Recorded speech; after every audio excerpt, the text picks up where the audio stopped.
सोमनाथ भगवान की जय। देखिए भक्तों, 12 ज्योतिर्लिंगों में सोमनाथ सबसे प्रथम ज्योतिर्लिंग है।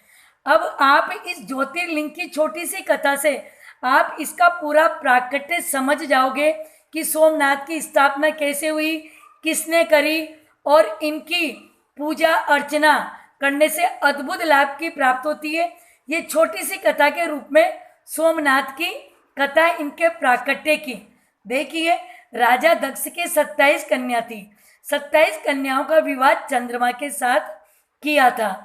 अब चंद्रमा के साथ विवाह करने पर 27 कन्याएं चंद्रमा के घर चली गई, पर चंद्रमा ने उनसे पक्षपात किया और जो रोहिणी नाम की कन्या थी उससे बहुत अधिक प्रेम करते थे। तो सब कन्याएं अधिक दुखी हुई और अपने पिता के घर आके सारी बात बताई। तो राजा दक्ष ने चंद्रमा को समझाया कि पक्षपात अच्छा नहीं है। फिर वो अपने घर को आ गए। उनके घर आने पर भी चंद्रमा का व्यवहार नहीं बदला और वे वैसा ही रहा। फिर कन्याओं की शिकायत करने पर दक्ष फिर चंद्रमा जी के पास गए और उन्होंने नहीं मानने पर चंद्रमा को श्राप दे दिया क्षय रोग का।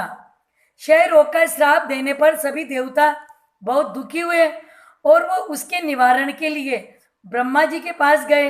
तो ब्रह्मा जी ने सबसे पहले यह कहा कि चंद्रमा जी तो वैसे ही खूब गलतियां करते हैं, फिर भी मैं उपाय बताता हूँ कि प्रभास क्षेत्र कहाँ है? ये द्वारिका से थोड़ी सी दूर पर सोमनाथ का मंदिर स्थित है, गुजरात में। तो ब्रह्मा जी बोले कि आप प्रभास क्षेत्र में जाकर देवताओं के साथ जाकर वहां मृत्युंजय विधान से शिव पूजा करें और प्रतिदिन तपस्या करें, तो वह क्षय रोगों से रहित हो जाएंगे। फिर चंद्रमा जी ने ऐसा ही किया और प्रभास क्षेत्र में जाके उन्होंने श्रेष्ठ तीर्थों का आह्वान करके मृत्युंजय मंत्र द्वारा शिव जी की आराधना की और 6 मास तक तप किया। मृत्युंजय मंत्र से वृषभ ध्वज का पूजन किया और 10 करोड़ की संख्या में जप किया। भगवान शिव प्रसन्न हो गए और चंद्रमा के पास आकर बोले कि हे भक्त, हम आपसे बहुत प्रसन्न हैं, आप हमसे वर मांगो। तो चंद्रमा ने हाथ जोड़कर शंकर भगवान से कहा कि मेरा ये क्षय रोग दूर हो जाए। शंकर भगवान बोले तथास्तु।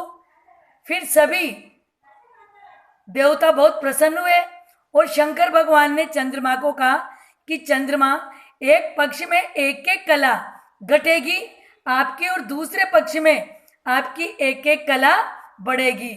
सभी देवताओं ने भगवान शंकर से प्रार्थना की कि आप उमा सहित यहीं पर स्थिर हो जाओ, भगवान स्थिर हो जाओ।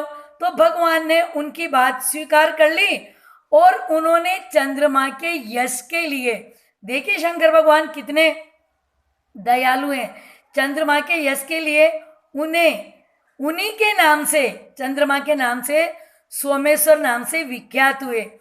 इनके पूजन से सभी रोगों का नाश होता है और चंद्रमा के नाम से सभी देवताओं ने एक चंद्र कुंड की भी स्थापना की, जो चंद्र कुंड सभी पापों को नाश करता है और इस शिवलिंग की पूजा अर्चना करने से सभी मनोकामनाएं पूर्ण होती है।